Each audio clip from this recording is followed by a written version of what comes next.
ہمارے chief sports reporter Rehan اکرم کے مطابق ایشین یوتھ گرلز نیٹ بال چیمپئن شپ 2025 پاکستان کی شاندار فتوحات کا سلسلہ جاری، کوریا کو بھی بآسانی زیر کر لیا۔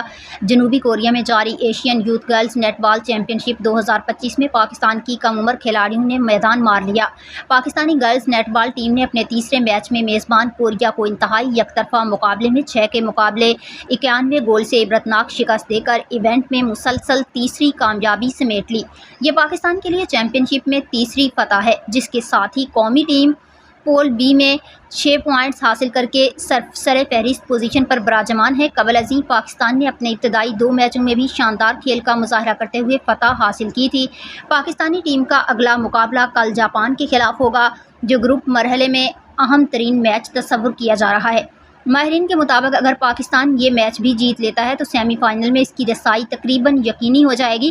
پاکستان نیٹ بال فیڈریشن کے عہدیداران اور کھیلوں سے وابستہ حلقوں نے ٹیم کی مسلسل کامیابیوں کو سراہتے ہوئے امید ظاہر کی ہے کہ یہ نوجوان ٹیم ایشیا میں پاکستان کا نام مزید روشن کرے گی۔